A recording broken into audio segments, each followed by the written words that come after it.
kebersihan itu kan berharga. Betul. Nah, maka seseorang Gen Z atau siapapun supaya dia juga berharga tergantung kepada apa yang dia lakukan. Maka kalau kemudian dia melakukan sesuatu yang berharga, diakui atau tidak diakui, orang lain akan memberikan apresiasi bahwa dia merupakan sosok yang berharga. Sebaliknya seperti itu. Itu aja mungkin Iris ya.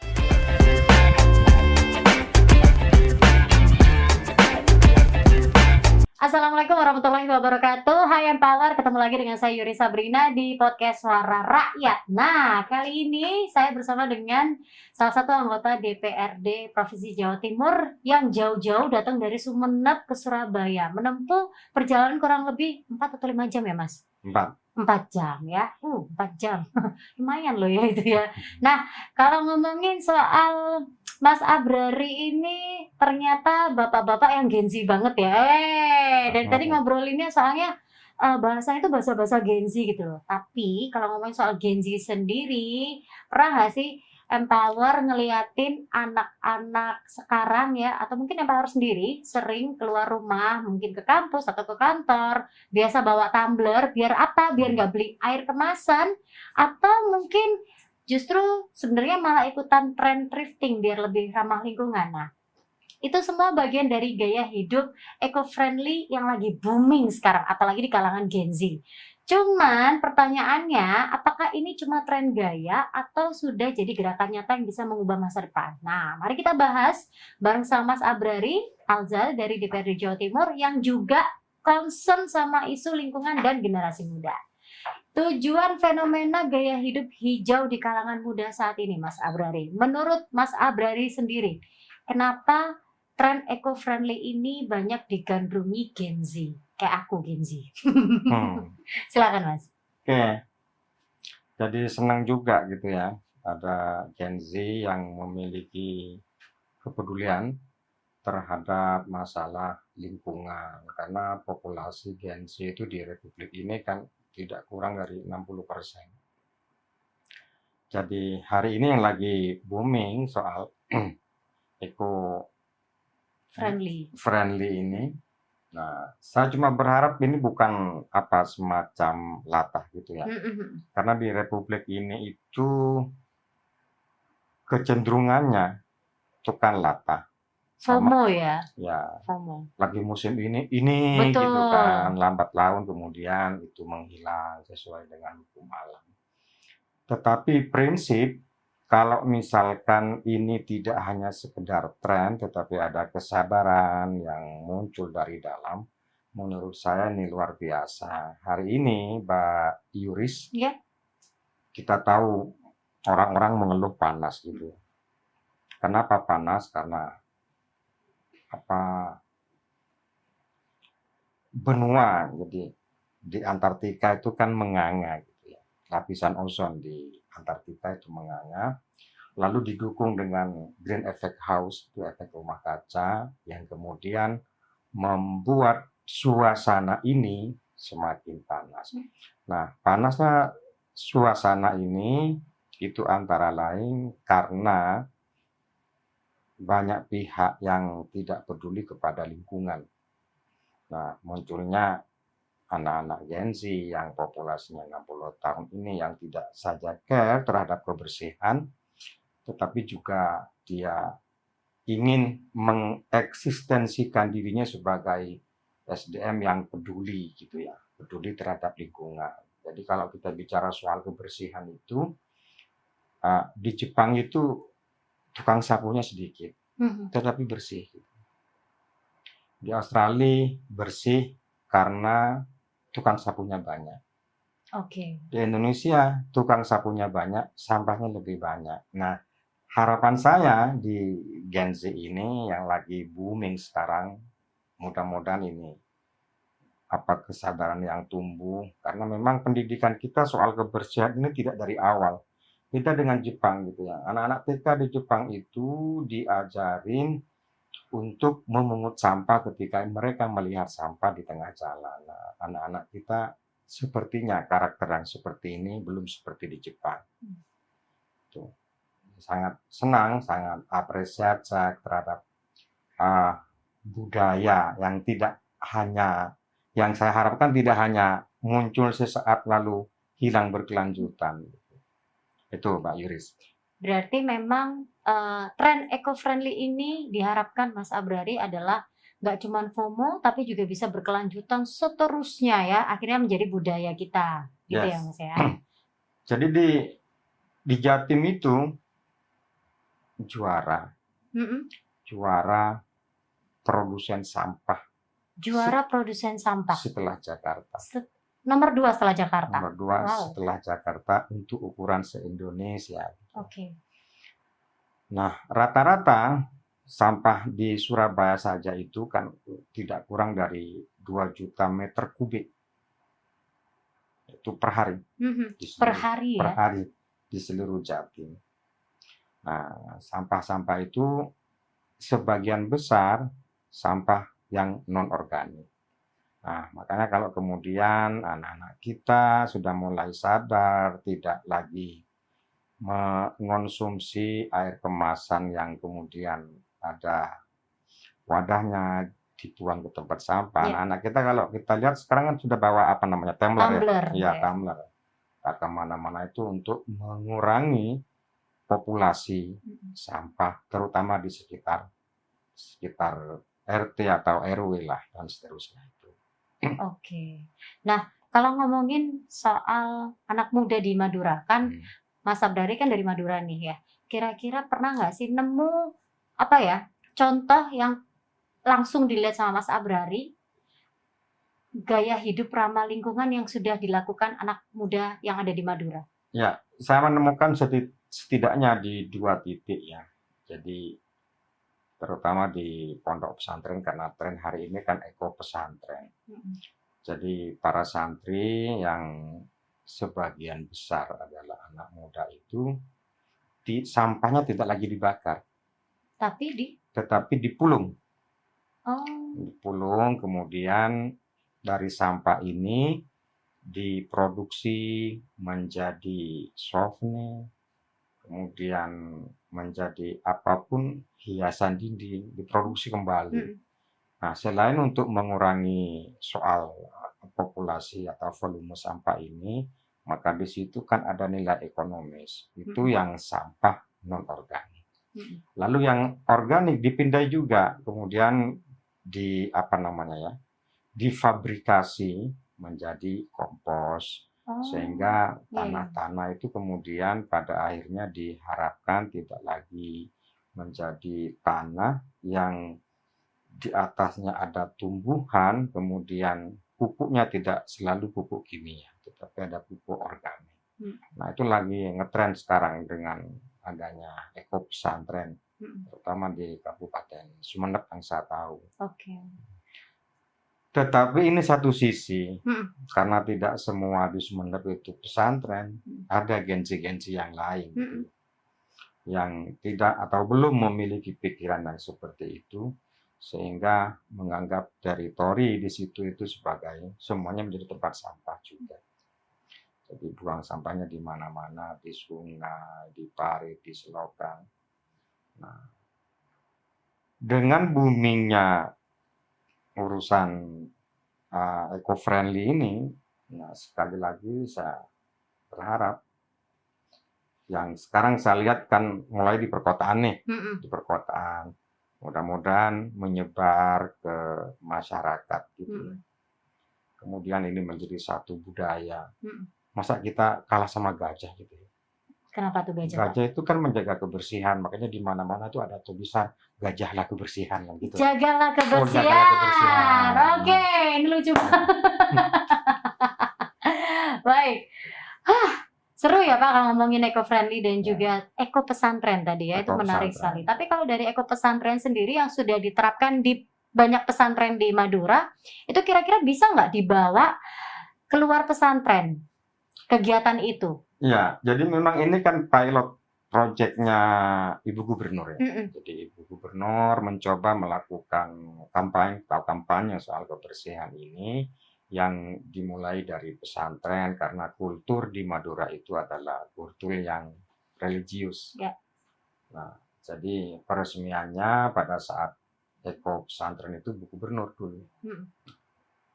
Tetapi sekali lagi, Yuris, kan ya namanya program tidak selalu beriringan positif gitu. Betul. Tantangannya banyak.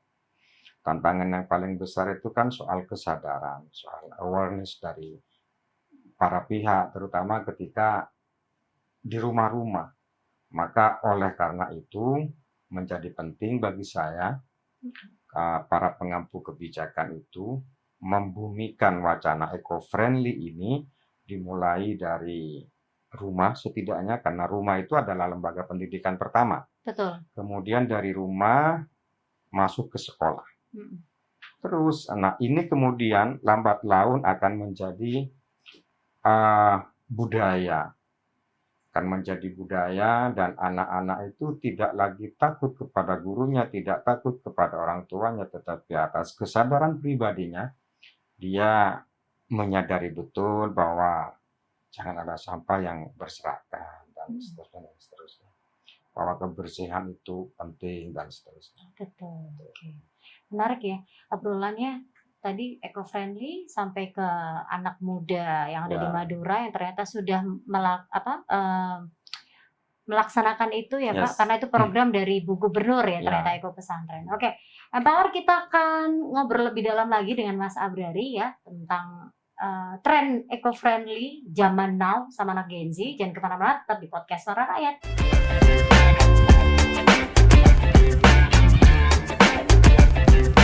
Kembali lagi di podcast Suara Rakyat, masih dengan saya Yuri Sabrina dan juga Mas Abrari ya, anggota DPRD Jawa Timur. Untuk di segmen kedua ini, Empower kita akan membahas tentang peran pemerintah dan regulasi dalam mendukung gaya hidup hijau. Nah, sejauh ini Mas Abrari, apa sih langkah konkret dari DPRD Jawa Timur dalam isu lingkungan yang bisa relate dengan gaya hidup Gen Z saat ini? Ya, jadi di Pemprov Jawa Timur itu jadi mencoba menstimulasi, memancing kecenderungan eco-friendly ini. Saya lihat pemerintah provinsi itu kan setiap tahun ada bantuan kepada sekolah-sekolah, pada madrasah dan yang sebangun dengan itu, tetapi persyaratannya harus memenuhi kualifikasi kaitan dengan eco green tadi itu. Jadi sekolah misalkan yang bisa mendapatkan bantuan adalah sekolah yang memenuhi unsur-unsur ini. Sekolahnya tidak gersang, rapi, bersih, mengutamakan kesehatan, lingkungan sekolah dan seterusnya. Nah, ini menurut saya regulasi yang dibuat di Jawa Timur itu menstimulasi satu hal, kemudian merangsang anak didik untuk care terhadap lingkungan sekolah. Karena kalau nggak begitu kan sudah dari awal sudah agak keliru kita menerapkan budaya pada tingkatan rumah yang merupakan satuan terkecil pendidikan. Maka dari sisi itu ini dilombakan untuk memancing, satu itu. Yang kedua kemudian membuat regulasi di mana unsur kesehatan dan kebersihan itu menjadi prasyarat di mana lembaga tertentu untuk mendapatkan bantuan atau pembinaan yang pantas dari Provinsi Jawa Timur. Oke. Kalau di Madura sendiri ada nggak sih Mas program yang mendukung pengurangan sampah plastik atau energi hijau selain di pesantren itu tadi? Ya. Di rumah-rumah penduduk, terutama yang saya lihat, saya lupa istilahnya ya, Iris ya. Jadi batik misalkan, nah tren yang kaitannya dengan eco-friendly ini, batik sekarang itu kan tidak lagi menggunakan cat yang bernuansa kimia.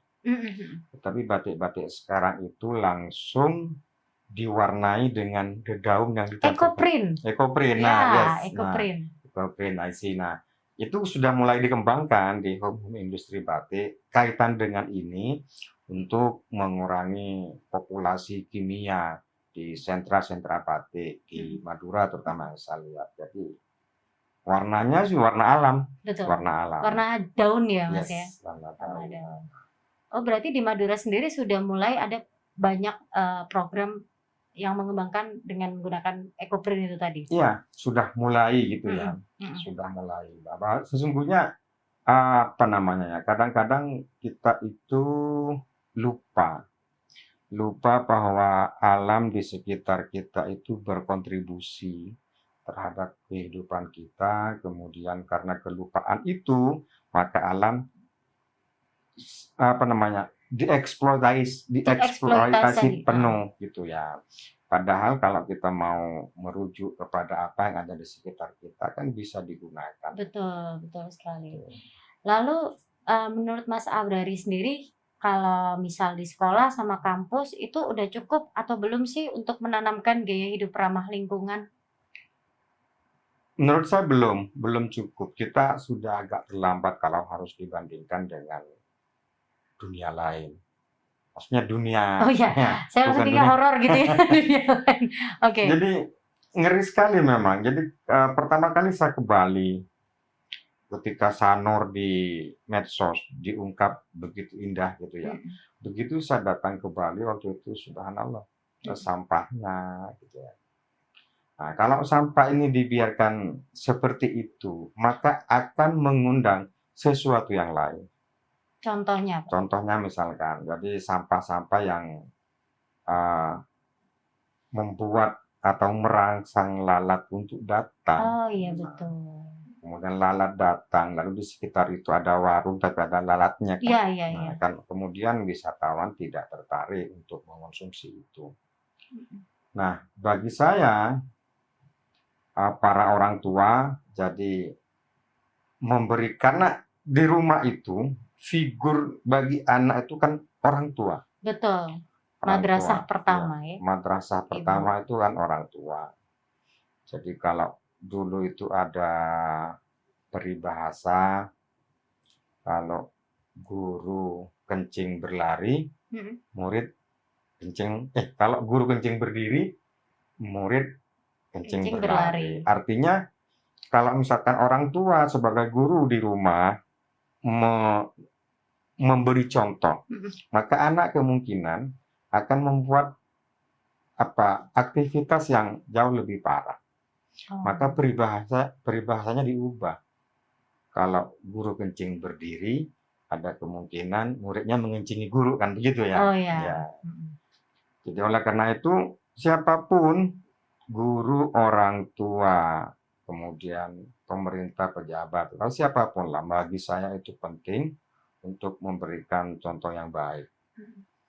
Kalau di luar kan sudah lama nih yang begini nih. Iya, betul. Nah, kalau mau ekstrim misalkan di Korea Utara,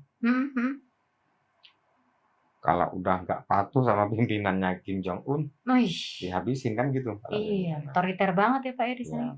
Cuma pertanyaan saya ketika mencontohkan Kim Jong Un yang seperti itu, maka pertanyaannya emang boleh sebercanda itu kan enggak untuk ngurusi eco-friendly ini. Iya.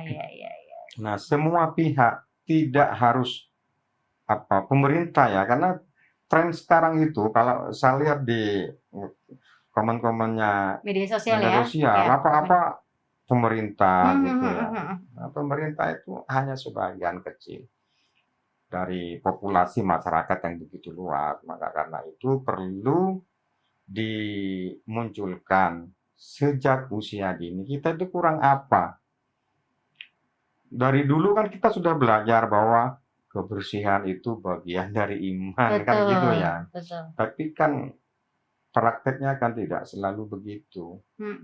Nah, ini tantangan buat kita ya, terutama orang tua yang masih muda. Yang masih bisa kita harapkan untuk mengerti gitu ya. Oke. Sebagaimana lagunya Ariel gitu ya, cobalah mengerti. Coba. Oke. Berarti itu tadi termasuk tantangan terbesar dalam menjadikan eco-friendly agar nggak cuma jadi tren tapi juga jadi kebutuhan ya Mas ya. Ya, satu lagi menurut saya, Iris. Nah, dalam satu teori itu pada mulanya seseorang itu harus dipaksa. Oke. Nah, seseorang yang dipaksa itu kemudian etape berikutnya dia akan terpaksa melakukan itu. Oke. Kemudian ketika dipaksa, terpaksa, Yang ketiga, terbiasa. Iya, Lalu bisa. bisa. Nah, saya kira ke depan pemerintah dimanapun pada satu antar kecil perlu memaksa. Bagaimana caranya memaksa? Nah, hari ini misalkan ruangan depannya harus bersih. Mm-mm. Nah, siapa yang tanggung jawab di situ? Kalau tidak bertanggung jawab, maka kita kasihkan punishment. Mm-mm. Nah, lama-lama pola-pola yang seperti ini, kalau berlangsung secara terus-menerus, ini akan menjadi habit. Mm. Kalau dulu kan ketika ada anak kecil itu, kan ditakut-takutin tuh. Mm-mm. Nah, jadi dia mengerjakan itu karena takut. Betul. Nah, tetapi kemudian karena ini sudah terpaksa melakukan Iya. itu gitu ya, kemudian terbiasa dan bisa Mm-mm. aman. Mm. Nah, ini yang saya kira belum dimulai. Pemerintah misalkan di dalam mobil wajib ada tempat sampah. Betul. Siapapun yang membuang sampah dari mobil kena tilang Kena misalkan. denda ya. Kena denda. Iya, saya setuju sih itu, Mas. Gitu. Ini kan enggak, itu pada konteks kebersihannya, belum pada konteks membahayakan penumpang atau pengendara yang lain. Para perokok misalkan membuang puntung rokok di jalan, lalu ada pemotor lewat kan bisa berbahaya. Nah, ini saya kira perlu ada regulasi juga. Saya ingat betul, Yuris ya, tahun 2009 ada undang-undang lalu lintas. Dulu kan orang kalau disuruh pakai helm kan marah semua. Pala-pala gue gitu ya, apa urusan lo gitu kan. Nah, tetapi kemudian ketika ini dipaksakan menjadi regulasi, coba sekarang siapa yang berani naik motor di depan bapak polisi? Iya juga. Tanpa helm maksudnya ya. Jadi mereka sadar bahwa kepala itu penting. Iya, betul. Oke. Bisa karena terbiasa. Nah, menjadikan sebuah keterbiasaan ini ternyata butuh sedikit paksaan dalam tanda kutip yang positif ya, Empowernya. Oke. Seru banget di segmen 2 ini. Kita akan balik lagi ke segmen 3, tetap di Podcast Suara Rakyat.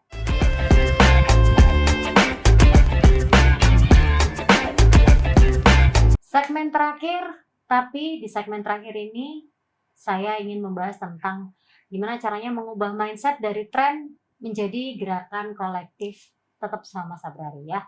Nah, kalau menurut Mas Abrari nih, pernah nggak sih membayangkan wajah Jawa Timur kalau Gen Z ini konsisten dengan gaya hidup hijau? Ngebayangin pernah berimajinasi tuh ngebayangin kira-kira Jawa Timur bakalan kayak gini nih kalau misalkan Gen Z-nya konsisten dengan gaya hidup yang hijau.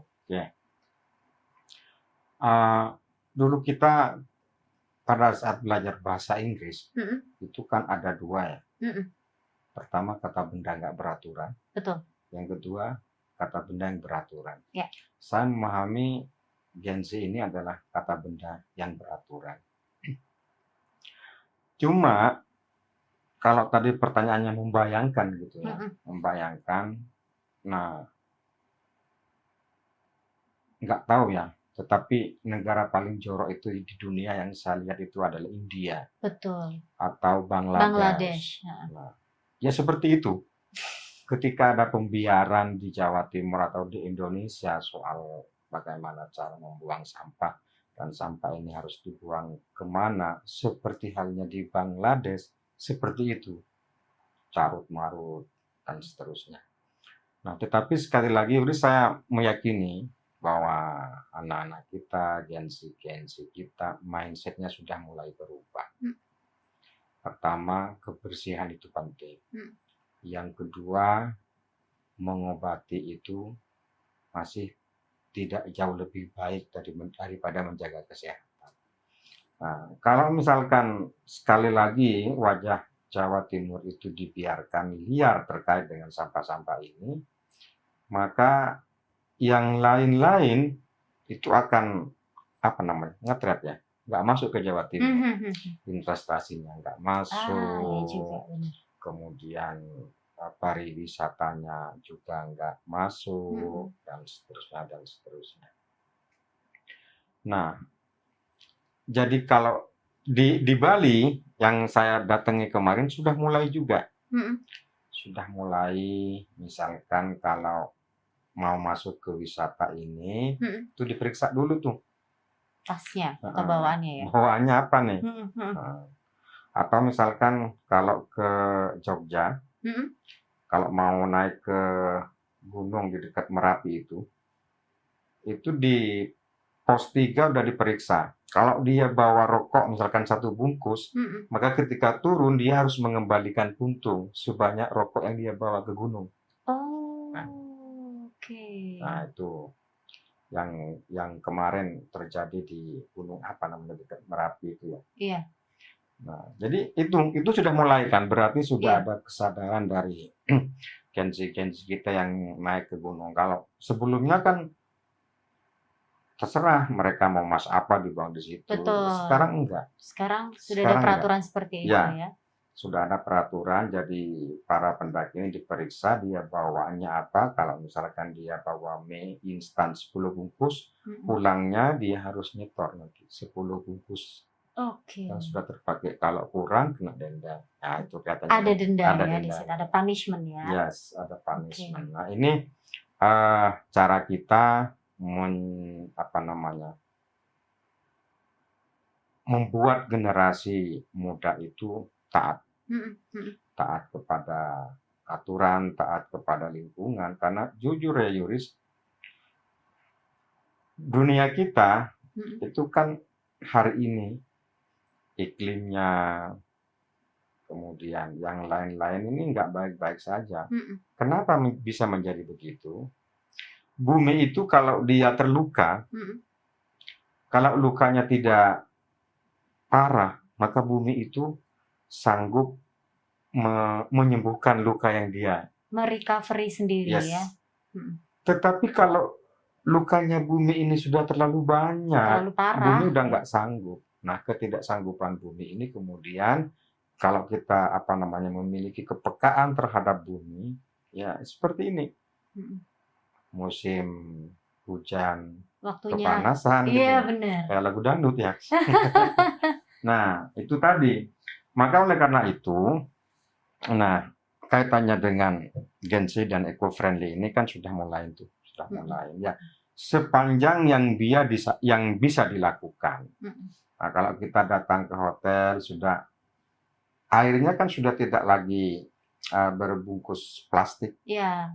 Kemasannya, jadi ada botol di situ, cuma disediain ada dispenser ya, Yes. jadi bisa ambil dispenser ambil di situ. Nah, artinya kalau bersama-sama seperti ini, saya optimis pada akhirnya. Tetapi saya khawatir juga sebagai warga bangsa, saya ingat apa yang disampaikan oleh Prof. Mahfud ya. Jadi penduduk Indonesia itu ibaratnya adalah jamaah di sebuah masjid. Ada satu orang yang nyapu-nyapu gitu ya. 99 lainnya buat kotor di situ. Nah, tapi mungkin itu dulu. Iya. Nggak tahu nanti ke depan. Iya. Oke. Nah, sekolah atau dimanapun bisa membuat woro-woro juga. Jadi dulu di Surabaya kan sudah ada kalau mau naik bis ini harus bayarnya pakai botol. Betul. Itu kan dalam rangka itu. Sekolah juga begitu. Siapapun siswa yang berhasil mengumpulkan 10 gelas plastik di sekolah atau sampah, sekolah memberi reward. Ini kan supaya sekali lagi wajah Provinsi Jawa Timur itu bukan wajah seperti yang ditampilkan oleh Bangladesh. Tuh. Sudah ada gambaran kalau memang ini ternyata bisa jadi tren yang positif dan akhirnya bisa jadi budaya, kita terjauh dari yang namanya resiko-resiko yang tidak baik ya, Pak ya. Jadi seperti itu. Nah, bisa nggak sih, Mas, aku nyelok Mas, nyelok Pak, bingung, Mas aja deh gitu kan. Anak muda ini bisa nggak sih Mas ngajak orang tua dan komunitasnya untuk gerakan hijau menurut Mas Abrari gimana? Saya kira bisa. Saya kira bisa dan saya yakin bisa. Jadi di tengah teknologi yang demikian masif hari ini, adik-adik kita itu kan mesti browsing